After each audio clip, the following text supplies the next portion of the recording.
Here's Ball running himself daft. Was it over the line? It's been troubling football fans for decades, but goal line technology will soon be part of the game. This July, World Footballing Authorities will approve the use of technology after a series of rigorous tests. With the English Premier League confirming their intention to adopt it, what impact will it have on the most popular league in the world? This season, Premier League newcomers Queen's Park Rangers had a massive goal line decision go against them. I've come to chat to a former player who believes the time is right for technological assistance. We've waited a long time for it, really. Well, if the Premier League started up today, it would start with technology in there. You look at all the other sports, and I think it's got to. It's too much of a big business. It's more than a sport now. It's people's lives. Football is their life, and its livelihoods are at risk for it. The injustice of it all is the thing that eats you up inside. You see Clint's goal. He's never scored a Premier League goal. That could have been his first one. As a player, you're playing. You know the injustice. You know it hasn't gone over the line, but it has to live with you for the rest of your life. Law 10 of the FIFA rulebook states that a goal is scored when the whole of the ball passes over the goal line. If any part of the ball remains on the line, it is not a goal. Currently, replays are inconclusive, as this Chelsea goal against Tottenham shows. The goal stood despite no camera angle revealing that the ball actually crossed the line. It's match day at Queen's Park Rangers, and the fans are in nervous mood as their club hovers just above relegation. In March, head of match officials Mike Riley claimed that 92.3% of all major refereeing decisions were made correctly, whilst match officials got an even higher percentage right with their offside calls. I'm here at Loftus Road to check out what the fans think of the technology and whether it should be rolled out further than goal line. Absolutely, after the Bolton match, it was so clearly in. And in fact, I'm surprised the linesman didn't actually see it. People love football for the questions and the shouting down the pub and the arguments and all this. Yeah, if you take all that away, you could be killing the game.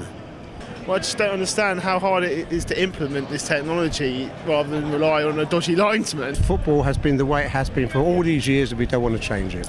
Last season's Premier League, less than 1% of all major decisions involved goal line calls.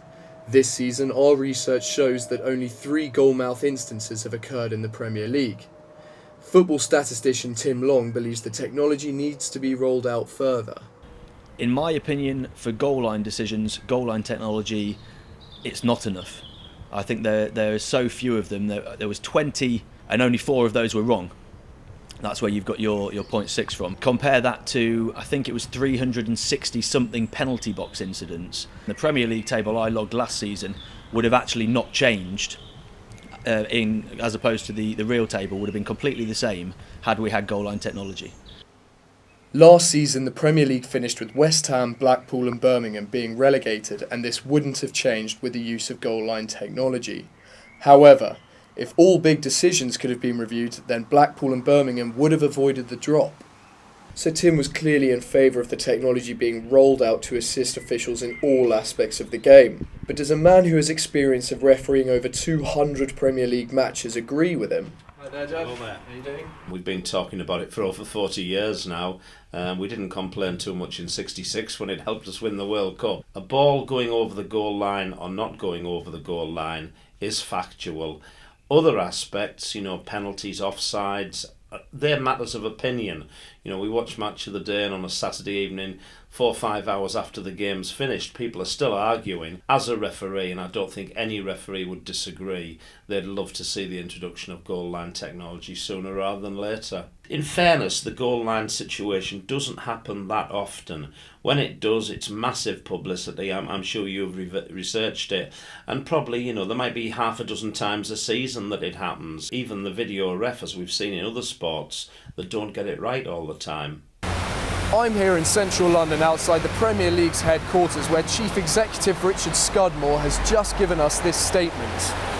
The Premier League has consistently said that it will look to bring in goal line technology at the earliest practical opportunity, and that hasn't changed. However, it's still unlikely to come into effect for next year's Premiership, as FIFA is still currently undergoing the testing process between the companies that are vying to be the provider. One of those companies is Hawkeye, which Wimbledon umpire Matt Porter has been using in tennis for the last 6 years. He feels it's had a positive effect on the game. I say enjoy having the Hawkeye on court. It helps me out so much in terms of as a tool to stop a lot of the aggro between, say, us and the players. I think football would be good for goal line technology to see if the ball actually cleared the line or not. And I don't think there'll be such a break afterwards that will cause a problem. I think it would be very instantaneous.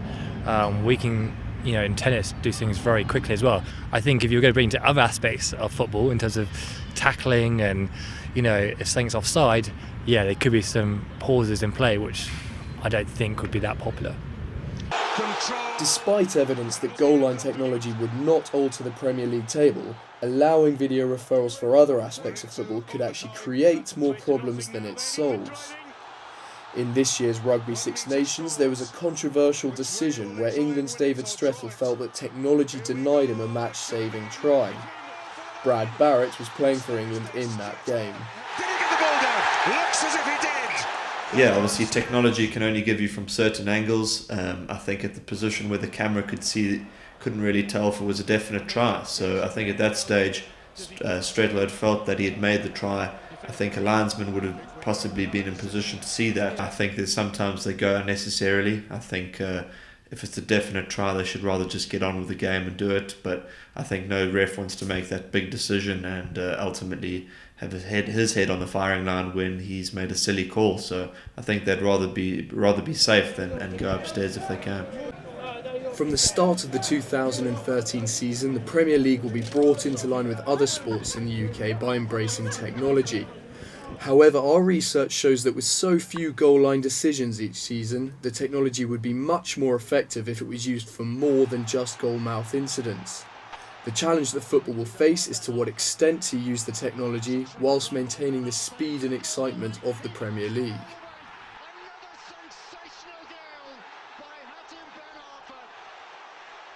Absolutely sensational stuff. Stays on his feet there.